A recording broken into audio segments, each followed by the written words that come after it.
नमस्कार, आप देख रहे हैं देवभूमि समाचार और मैं प्रियंका मलिक। खबरों पर बढ़ने से पहले एक नजर हेडलाइंस पर।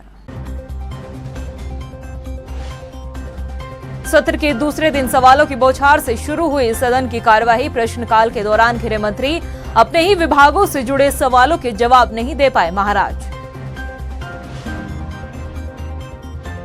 हंगामेदार रही सत्र के दूसरे दिन की कार्यवाही। विपक्षी विधायकों ने सदन में जमकर काटा हंगामा।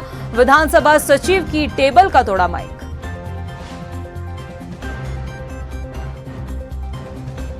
उत्तराखंड में विधायकों की लगी लॉटरी। विधायक निधि में 33% का इजाफा। हिमाचल से भी आगे निकला उत्तराखंड।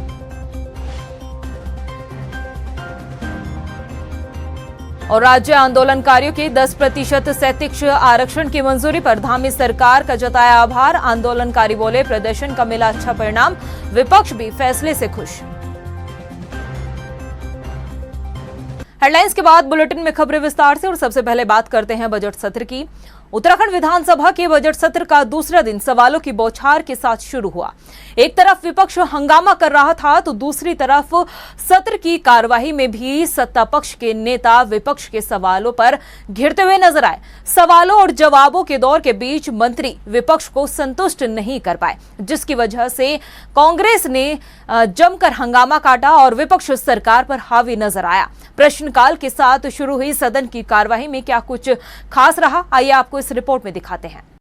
उत्तराखंड विधानसभा के सत्र में दूसरे दिन की शुरुआत प्रश्नकाल से हुई। सवालों की बौछार के साथ सदन में विपक्ष सरकार पर हावी दिखाई दिया।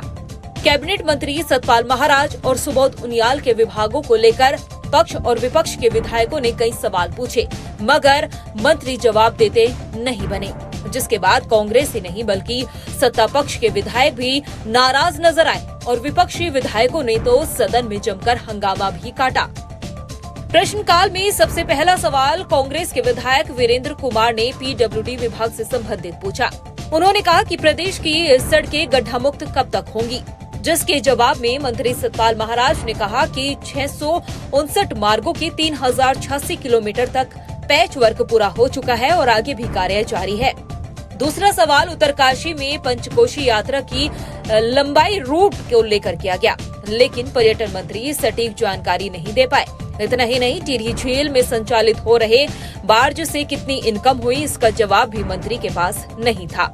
सवालों के बीच घिरते मंत्री सतपाल महाराज से सवालों और जवाबों का दौर यही नहीं रुका। अभी तक विपक्षी दल कांग्रेस के विधायक मंत्री से एक के बाद एक सवाल कर रहे थे, मगर अब बारी सत्ता पक्ष के विधायकों की थी, जिनके सवालों पर भी महाराज कटघरे में आ खड़े हुए। दरअसल भाजपा के विधायक दिलीप रावत ने पूछा कि गढ़वाल और कुमाऊं मंडल के विकास निगम में काम कर रहे दैनिक वेतन कर्मचारियों का मानदेय कितना है, जिसका जवाब मंत्री सतपाल महाराज नहीं दे पाए। इसके बाद विधायक दिलीप रावत ने कहा कि उनके विधानसभा क्षेत्र लैंसडाउन में सकुंडा झील की घोषणा की गई, मगर अभी तक निर्माण कार्य शुरू भी नहीं हुआ। इसका जवाब भी विधायक को नहीं मिला। अगला सवाल भीमताल झील की मरम्मत और देहरादून में कुल कितने नाले ढके गए हैं, इसको लेकर उठा, जिसका जवाब भी मंत्री सतपाल महाराज के पास नहीं था।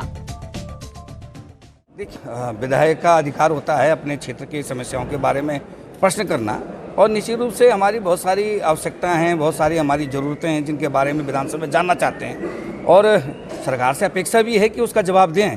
और क्योंकि हम सत्ता पक्ष के हैं, लेकिन फिर भी हमारा अधिकार है। हमने अपने क्षेत्र लैंसडाउन के पर्यटक के विकास के बारे में बातचीत करी थी, उसमें विभाग की तरफ से कोई अच्छे सकारात्मक जवाब नहीं मिले, लेकिन माननीय मंत्री जी ने अभी आश्वासन दिया है मुझे।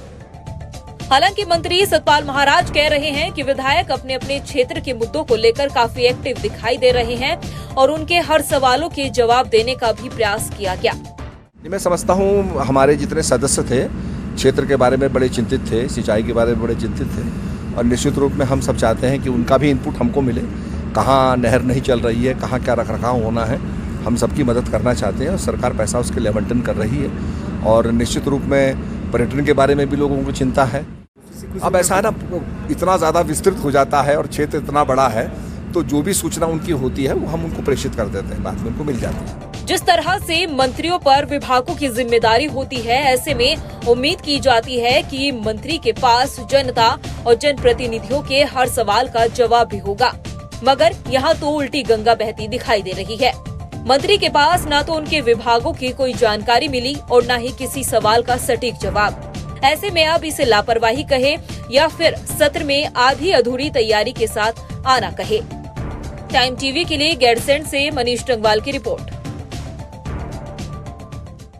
जहां एक तरफ सत्र के दूसरे दिन सवालों की बौछार से शुरुआत हुई तो वहीं उन सवालों और जवाबों के बीच सदन के भीतर जमकर हंगामा भी हुआ।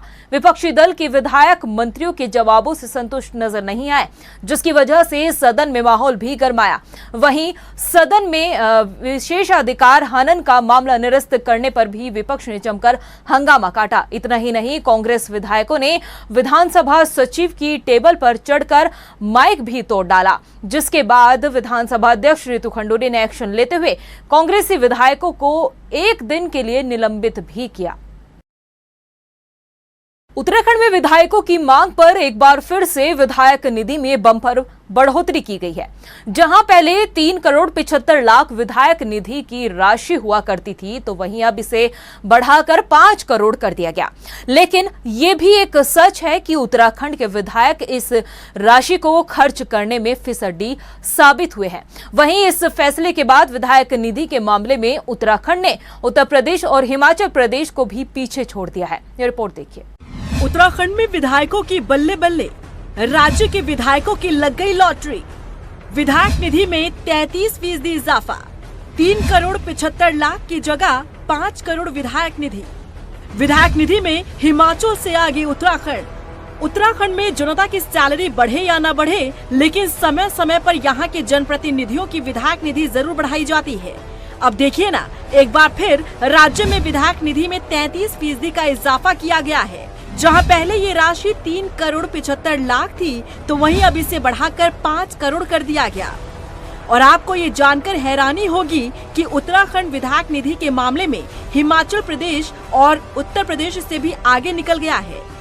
समान भौगोलिक परिस्थिति वाले राज्य हिमाचल प्रदेश में विधायक निधि 2 करोड़ सालाना है। हिमाचल में कम विधायक निधि होने के बावजूद विकास ज्यादा है, वहीं उत्तराखंड अब भी विकास की बाट जो रहा है, लेकिन विधायक निधि निरंतर बढ़ती जा रही है। उत्तराखंड में 2017 में बढ़ी थी विधायक निधि। त्रिवेंद्र सरकार ने बढ़ाई थी विधायक निधि। 1 करोड़ की हुई थी बढ़ोतरी। 2 करोड़ 75 लाख से 3 करोड़ 75 लाख हुई थी राशि। बता दें कि इससे पहले पूर्व की त्रिवेंद्र सरकार ने साल 2017 में विधायक निधि में 1 करोड़ की बढ़ोतरी की थी। उस वक्त निधि की राशि 2 करोड़ 75 लाख से बढ़ाकर 3 करोड़ 75 लाख कर दी गई थी। समय समय पर विधायक निधि में बढ़ोतरी से राज्य में विकास को लेकर उम्मीदें बढ़ जाती हैं। लेकिन ये भी एक कड़वा सच है कि जितनी विधायक निधि विधायकों को मिलती है, उसे ही खर्च कर पाने में ये फिसड्डी साबित हो रहे हैं। अब वित्त वर्ष खत्म होने के कगार पर है। अब नया बजट पेश होगा, नया प्लान होगा, नया एजेंडा होगा, लेकिन माननीय अभी तक पहली विधायक निधि ही खर्च नहीं कर पाए हैं और रोना बजट का रोते हैं कि क्षेत्र में विकास के लिए पैसा नहीं है। इस वक्त उत्तराखंड में बीजेपी के 47 और कांग्रेस के 19 विधायक हैं। दोनों ही पार्टी के विधायक निधि खर्च कर पाने में पीछे रहे हैं। कई विधायक तो ऐसे हैं जो अपनी विधायक निधि का 90% हिस्सा स्वीकृत तो करा चुके हैं, लेकिन काम कछुआ चाल है। अब इसी से अंदाजा लगाया जा सकता है कि हमारे जनप्रतिनिधियों का फोकस आखिर कितना क्षेत्र के विकास पर है। खैर, सच तो ये है कि विधायकों को काम करने के लिए अब और अधिक पैसा मिलेगा, लेकिन देखना होगा कि क्या माननीय जनता की उम्मीदों पर खरा उतर पाते हैं। टाइम टीवी के लिए ब्यूरो रिपोर्ट। जहां एक तरफ सत्र के दूसरे दिन की कार्यवाही काफी हंगामेदार रही, तो वहीं कांग्रेसी विधायकों को निलंबित भी कर दिया गया, जिस पर अब संसदीय कार्य मंत्री प्रेमचंद अग्रवाल का एक बयान भी सामने आया है। उन्होंने कहा कि जो विपक्ष के विधायक है वो नहीं चाहते हैं कि गैरसैंण में सदन चले। इसके साथ ही उन्होंने ये भी कहा है कि निलंबन का प्रस्ताव सदन में रखा गया, मगर अब विपक्षी विधायक ही नहीं चाहते हैं कि उनका निलंबन वापस हो। इन्हीं तमाम मुद्दों को लेकर प्रेमचंद अग्रवाल से हमारे संवाददाता मनीष टंगवाल ने खास बातचीत की है। आइए आपको सुनाते हैं। कांग्रेस विधायकों का जिस तरीके से वेल में हंगामा किया है उन्होंने, और वो भी निलंबन के एक दिन के बाद जो विधानसभा अध्यक्ष ने फैसला सुनाया था। बातचीत करने के लिए हमारे साथ मौजूद है संसदीय कार्य मंत्री। मंत्री जी, किस तरीके से आप देखते हैं विधानसभा अध्यक्ष जो निर्णय दिया उसे आप किस रूप में देखते हैं, और जिस तरीके से अब कांग्रेस विधायक लगातार वेल में हंगामा कर रहे हैं उसे आप किस रूप में देखते हैं? देखिए, कांग्रेस का रवैया कल से ही नकारात्मक रहा है। कल पहला दिन था बजट सत्र का और माननीय राज्यपाल जी के अभिभाषण में जिस प्रकार से उन्होंने वैल में आके हल्ला किया, तख्तियां दिखाई, और उसके साथ साथ आपने गो बैक राज्यपाल कहा, ये कभी आज तक नहीं हुआ हमारे उत्तराखंड के इतिहास में। और जब माननीय राज्यपाल जी हाथ जोड़ के कहते हैं लास्ट स्टैंजा तो आप सुन लीजिए, उसको भी आप अनसुना करते हैं। कल की कार्रवाई में इसी प्रकार का रवैया, आज की कार्रवाई में वही रवैया। जब विशेषाधिकार का एक विषय पे विनिश्चय देने के लिए माननीय अध्यक्षा जी खड़ी होती हैं, बोलती हैं, उसमें आप वैल में आ जाते हैं अपनी बात कहने के लिए। शालीनता से भी अपनी बात कह सकते थे, और उसके बाद आप मेज़ पे चढ़ते हैं, मेज़ तोड़ते हैं, सचिव विधानसभा को गिराने का काम करते हैं, हा हुल्ला करने का काम करते हैं, बदतमीजी करने का काम करते हैं। कार्रवाई को फिर स्थगित किया गया, उनको सस्पेंड किया गया।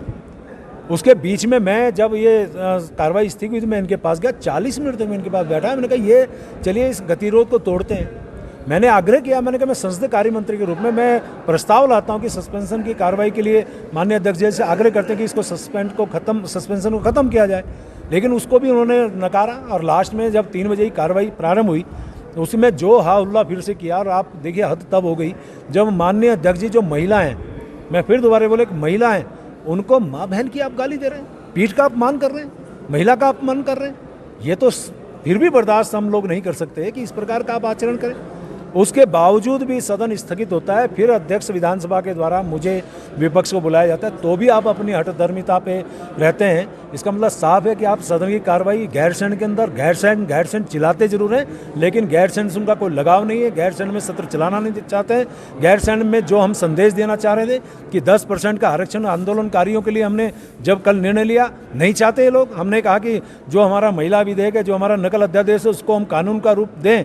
यहाँ पे विधेयक प्रस्तुत किया, उसमें भी आप हा हुल्ला कर रहे हैं। अच्छे यदि आप सुझाव देते हम और अच्छा उसमें ला सकते थे, लेकिन नहीं चाहते। इस प्रकार का संदेश हम गैरसैंण की धरती से देना चाहते थे। हम ऐतिहासिक इसको सत्र बनाना चाहते थे, लेकिन इन्होंने ऐतिहासिक उस रूप में नहीं, इस रूप में बनाया कि इन्होंने गाली गलौज, मेज तोड़ के और गोले फेंक के इन्होंने इस प्रकार के इतिहास जो कलंकित करने का काम किया। एक सवाल यह है कि जो उधम सिंह नगर के एसएसपी को हटाने की मांग वो कर रहे हैं, आपने निलंबन को लेकर तो बातचीत की, क्या इसको लेकर भी विपक्षी विधायकों से बातचीत हुई? देखिए, ये कोई विषय नहीं था, वो तो सिर्फ और सिर्फ सदन की कार्रवाई चलने नहीं देना चाहते थे। ये विषय कहीं से कहीं नहीं था। जो एक विनिश्चय है, पहले सुनते तो सही, आप तो विनिश्चय जैसे ही उन्होंने बोलना शुरू किया आपने हल्ला शुरू कर दिया। आपने अपनी मांग को तो कम से कम, एक स्वच्छ परंपराएं हैं, अपनी कुछ तरीके हैं, आप करते हैं, लेकिन उससे आप उस पर आपने उस तरह से नहीं किया। आपका मन नहीं है कि सदन की कार्रवाई चले, जनता के ज्वलंत मुद्दे सदन की उसमें आए, इनकी इच्छा नहीं है। ये संसदीय कार्य मंत्री प्रेमचंद अग्रवाल है, जिनका साफ तौर से कहना है कि विपक्ष जो हंगामा कर रहा है उसकी मंशा साफ है कि सदन ना चले, और इसी को लेकर जिस तरीके से जो निलंबन विधायकों का, कांग्रेसी विधायकों का किया गया था, उनसे उन्होंने बातचीत भी की, निलंबन वापस करने को लेकर भी बातचीत की, खुद प्रस्ताव लेने की बात की, लेकिन कांग्रेस के विधायक मानने को तैयार नहीं है। कैमरा पर्सन अरविंद के साथ मनीष जंगवाल। राज्य आंदोलनकारियों के 10% शैक्षिक आरक्षण को मिली मंजूरी पर राज्य आंदोलनकारियों ने सरकार का आभार जताया है। आंदोलनकारियों का कहना है कि शैक्षिक आरक्षण को लागू करने की मांग को लेकर लगातार प्रदर्शन किए गए, जिसका अच्छा परिणाम भी मिला है। आंदोलनकारियों ने प्रस्ताव को राजभवन से मंजूरी दिलाने और कानून की शक्ल देने की मांग की है, और इस दौरान राज्य आंदोलनकारियों ने शहीद आंदोलनकारियों को नमन भी किया। इसके साथ ही विपक्ष ने भी सरकार के इस फैसले पर खुशी जताई है। विगत 7 साल से माननीय राज्यपाल के यहाँ लंबित पड़ा था।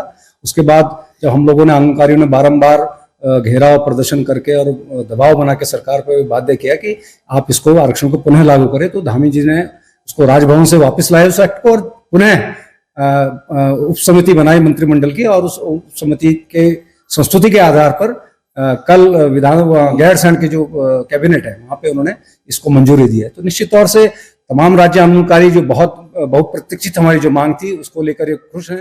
बात प्रदेश की जनता भी जानती है और आंदोलनकारी भी जानते हैं कि जब जब उनको कोई सुविधा मिली है तो वो कांग्रेस की सरकारों में मिली है। इससे पहले भी तो भारतीय जनता पार्टी की सरकार रही 2007 से 12 के बीच में। क्या मिला आंदोलनकारियों को? और अभी प्रचंड बहुमत की सरकार, ट्रिपल इंजन की सरकार रिपीट हुई है, यानी कि दोबारा आई है, तो पिछला 5 साल तो कोरा चला गया, एड़ियां घिसते, घुटने रगड़ते और गिड़गिड़ाते हुए।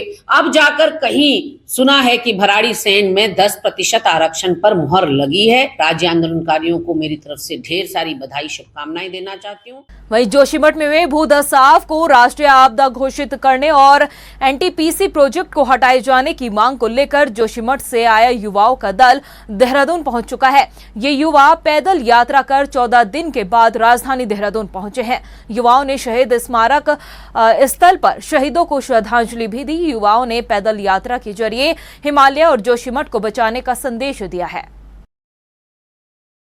कल शाम को जोशीमठ में सैकड़ों लोगों ने मशाल जुलूस निकाला है, बारिश और बर्फ के बावजूद।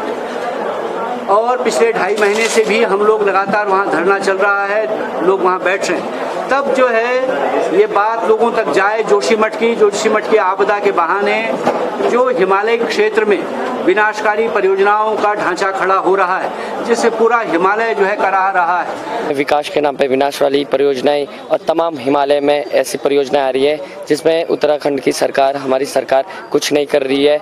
और जिस तरीके से दरारों और ऐसी चीज़ों से हमारा उत्तराखंड रो रहा है, हमारी हिमालय रो रहे हैं, और जिस तरीके से पहाड़ों में कटाव हो रहा है।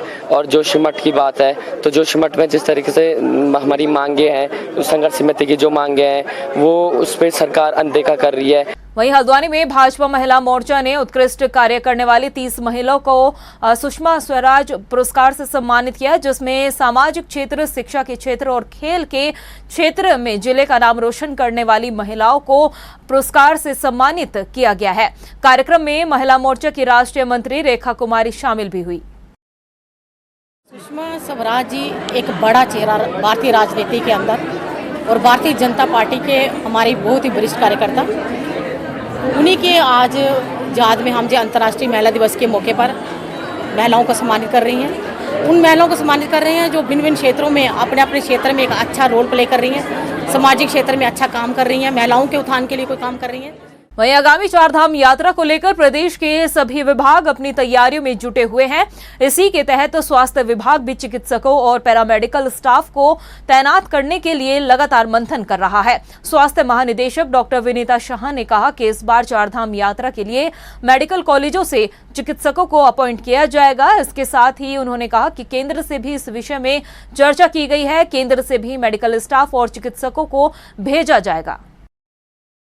4 धाम यात्रा में इस बार हमें अन्य लोगों द्वारा भी सपोर्ट मिल रहा है, जिसमें मेडिकल कॉलेज से हमें सपोर्ट मिलने की वो संभावना है। उसके अलावा माननीय मंत्री जी ने और सचिव महोदय ने दिल्ली में भी वार्ता की है, तो हमें सेंटर से भी कुछ डॉक्टर्स मिलेंगे। आशा करते हैं कि हमें पर्याप्त मात्रा में डॉक्टर्स और पैरामेडिकल मिल जाएंगे, तो ताकि यात्रा में जाने वाले सभी को हम अच्छी स्वास्थ्य सुविधाएं दे पाएंगे। वहीं विकास नगर में उत्तराखंड जल विद्युत निगम की जमीन से अवैध कब्जों को हटाने के लिए प्रशासन ने पूरी तैयारी कर ली है, लेकिन पुलिस फोर्स न मिलने के कारण कार्रवाई में देरी हो रही है। दरअसल डाकपत्थर से लेकर कुल्लाह तक 15 किलोमीटर के दायरे में शक्ति नहर के दोनों तरफ लोगों ने अवैध कब्जे किए हैं। उत्तराखंड जल विद्युत निगम की इस जमीन पर तकरीबन 600 अवैध घरों पर जल्द ही बुलडोजर चल सकता है, जिसको लेकर प्रशासन लगातार लोगों को चेतावनी भी दे रहा है। अभी प्रक्रिया चल ही रही है। कल भी नोटिस जो दिए गए थे उनको चेक किया जा रहा था, और आगे भी यूजेविनियल और पुलिस और प्रशासन का जो पूरा टीम है वो वहाँ पे काम कर रहा है, और जैसे ही फोर्स की अवेलेबिलिटी होती है आगे कार्रवाई। वही वित्तीय वर्ष खत्म होने वाला है, लेकिन देहरादून नगर निगम द्वारा की गई नोटिस की कार्रवाई के बाद भी अभी तक विभागों ने हाउस टैक्स जमा नहीं किया है। नगर निगम अब बड़े बकायेदारों के खिलाफ जल्द ही कार्रवाई की तैयारी में भी है। नगर निगम ने 500 बड़े बकायेदारों की लिस्ट तैयार की है, जिसमें कई केंद्र के सरकारी कार्यालय भी शामिल है। बताना चाहूँगा कि लगातार इसकी समीक्षा करते हुए हम लोग टैक्स जमा करवा रहे हैं, और जो टॉप 500 जो नगर निगम के प्रॉपर्टी टैक्स जिनको देने हैं, जिनकी पेंडेंसी है, उनकी भी सूची तैयार करके लगातार उस पर कार्रवाई चल रही है। इसमें कई सारे सरकारी विभाग भी सम्मिलित हैं, उनको सबको नोटिस दे दिए गए हैं, उनसे समन्वय बना के उनके टैक्स भी जमा करवाए जा रहे हैं। कई सारे सरकारी विभाग ऐसे भी हैं जिनके द्वारा सेल्फ असेसमेंट, जो सरकार की नीति है, उसका पालन नहीं किया गया है, सेल्फ असेसमेंट अपना टैक्स का नहीं करवाया गया है, उनको भी नोटिस जारी किए जा रहे हैं। इसके साथ ही देहरादून शहर में सड़क किनारे स्थित शराब की दुकानों के आगे वाहन लगे रहने से जाम की स्थिति बनी रहती है, जिससे निपटने के लिए अब एसपी ट्रैफिक ने जिलाधिकारी को पत्र लिखा है और रोड साइड ठेकों को कहीं दूसरी तरफ शिफ्ट करने की अपील की है। इस पर जिलाधिकारी सोनिका सिंह ने कहा है कि जो भी सड़क किनारे शराब की दुकानें हैं उनकी लिस्ट आबकारी अधिकारियों को भेज दी गई है, जल्द ही आगे की कार्रवाई की जाएगी। किसी को भी कोई खरीदारी करनी हो, एक वाहन भी पार्क नहीं किया जा सकता। तो अल्टीमेटली वही हो रहा है कि लोग रोड पे गाड़ियां लगा के, जो पीक आवर है हमारा शाम का 6 बजे से 8 बजे का, उसमें बहुत भीड़ भाड़ होती है और ये सब चौक हो जाते हैं, बोटलनेक हो जाती है। तो इसी के तहत जब ये अब मार्च एंड है तो नए जो लाइसेंस मिलेंगे उसमें हमने एक पत्राचार किया गया है कि जो भी लाइसेंस रिन्यू होगा वो इन जगह पे ना हो, मुख्य मार्गों से कहीं 100, 200, 500 मीटर अंदर में ही इन ठेकों को जगह दी जाए। नहीं, इसका क्योंकि ये पहले भी बैठकों में आया हुआ है कि ठेके जब रास्ते पे होते हैं तो ट्रैफिक का इशू आता है। उसी के क्रम में जितनी भी लिस्ट थी हमारे पास जो कि मेन रोड पे पड़ते हैं वो आबकारी अधिकारी को उपलब्ध करा दी गई है और जैसे ही जो नीति आती है नई नीति उसी के अनुसार फिर इस पे कार्रवाई की जाएगी। दूसरी तरफ हरिद्वार में रेलवे प्रशासन अतिक्रमण के खिलाफ कार्रवाई कर रहा है। प्रशासन की अचानक हुई कार्रवाई के बाद कब्जाधारियों में हड़कंप मच गया। हरिद्वार में रेलवे प्रशासन की टीम ने कई सरकारी संपत्तियों को अवैध कब्जे से मुक्त किया। प्रशासन की कार्रवाई पर स्थानीय लोगों ने सवाल भी उठाया तो रेलवे के अधिकारियों ने जवाब दिया कि लोगों को अतिक्रमण का कार्रवाई पर पहले से ही सूचना दे दी गई थी। H3N2 वायरस को लेकर स्वास्थ्य विभाग अलर्ट मोड पर है। गदरपुर में भी जवाहरलाल नेहरू जिला अस्पताल के मुख्य चिकित्सा अधीक्षक डॉक्टर RK सिन्हा ने H3N2 वायरस को लेकर लोगों को जागरूक भी किया है। इसके साथ ही उन्होंने बताया कि लंबे समय से खांसी, सिर में दर्द, बुखार, जुकाम होने पर मरीजों को चिकित्सक से सलाह लेनी चाहिए और मास्क और सैनिटाइजर का इस्तेमाल करना चाहिए। देखिए, ये जो है ये वायरस का एक वेरिएंट है, जिसमें फ्लू वायरस का कहिए या इन्फ्लुएंजा का कहिए, जीन के हिसाब से ये एक वेरिएंट है। ये एक तरह का फ्लू वायरस ही है और इसमें क्या है, इसमें नाक बहना, छींके आना, लंबी खांसी रहना, 1 हफ्ता से ज़्यादा खांसी हो जाए, बलगम आना, उल्टी जैसा लगना और तेज बुखार आना। वहीं देहरादून पुलिस निजी वाहनों में हूटर, नेम प्लेट और काली फिल्म लगाने वाले चालकों के खिलाफ बड़ी कार्रवाई कर रही है। रायपुर पुलिस ने 25 वाहनों का चालान कर 10,000 रुपए जुर्माना वसूला है, साथ ही 3 वाहन सीज भी किए हैं। तो वहीं देहरादून SSP दलीप सिंह ने वाहनों में हूटर और काली फिल्म लगाने वालों को चेतावनी देते हुए कहा कि अगर कोई भी चालक बाज नहीं आता है तो उनके खिलाफ सख्त कार्रवाई भी की जाएगी। मेरे संज्ञान में आया है कि काफ़ी प्राइवेट गाड़ियों में लोगों ने हूटर लगाया हुआ है, अनऑथराइज्ड ढंग से वो लगा नहीं सकते हैं। तो उसके संदर्भ में मैंने कार्रवाई करने के लिए मैंने कही है। दूसरा, काफ़ी लोगों ने अपने प्राइवेट वाहनों में वो कलर्ड फिल्म लगा करके जो है वो बिल्कुल लगा करके गाड़ी चला रहे हैं। ऐसे इन गाड़ियों का इस्तेमाल बेसिकली गलत काम के लिए होता है। अगर आप पाक साफ हैं तो बिल्कुल भाई क्या दिक्कत है, शीशे को ढकने की क्या ज़रूरत है। तो इन वाहनों का इस्तेमाल गलत काम के लिए होता है, तो इन दोनों प्रकार के वाहनों के खिलाफ कार्रवाई करने के लिए मैंने कहा है। वहीं रुड़की में दुष्कर्म पीड़िता पर एसिड अटैक करने वाले आरोपी को पुलिस ने गिरफ्तार कर लिया है। मामला रुड़की के पठानपुर इलाके का है, जहां युवती ने 25 फरवरी को इलाके के ही एक युवक पर शादी का झांसा देकर दुष्कर्म का आरोप लगाया था। युवती ने आरोप लगाया कि आरोपी ने 12 मार्च यानी कि रविवार के दिन युवती पर तेजाब भी फेंका। पुलिस अब दोनों ही मामलों की जांच कर रही है। हल्द्वानी में चोरगरिया पुलिस, SOG और वन विभाग ने संयुक्त कार्रवाई के दौरान गुलदार की खाल के साथ तस्कर को गिरफ्तार कर लिया है। SSP पंकज भट्ट ने मामले का खुलासा करते हुए बताया कि आरोपी चोरगलिया का रहने वाला है, जो गुजरात में काम करता है। गुजरात में गुलदार की डिमांड के चलते आरोपी गुलदार की खाल और उसके अंगों की तस्करी करता था। ये सूरज जो है चोरगलिया का रहने वाला 24 साल का युवक है। इसके द्वारा ये सूरज गुजरात में काम करता था और वहाँ इसको आपकी बाकी खाल की डिमांड काफ़ी महंगे में मिलने की संभावना दिखाई दी। तो ये जब वापस आया तो इसके द्वारा जो है आपका मीट में आपका जहर मिला करके डाला गया, जिससे गुलदार की डेथ हो गई और उसके बाद इसने इसकी खाल, दांत सब निकाल दिए। प्रदेश की खबरों में इतना ही, फिर हाजिर होंगे कुछ खास खबरों के साथ। तब तक के लिए मुझे दे इजाजत। नमस्कार। सत्र के दूसरे दिन सवालों की बौछार से शुरू हुई सदन की कार्यवाही। प्रश्नकाल के दौरान घिरे मंत्री अपने ही विभागों से जुड़े सवालों के जवाब नहीं दे पाए। महाराज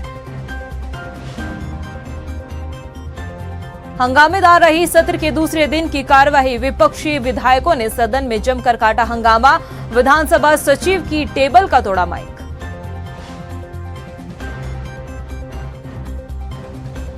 उत्तराखंड में विधायकों की लगी लॉटरी। विधायक निधि में 33% का इजाफा। हिमाचल से भी आगे निकला उत्तराखंड।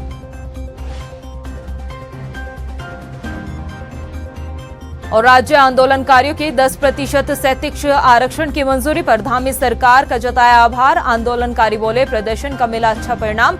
विपक्ष भी फैसले से खुश।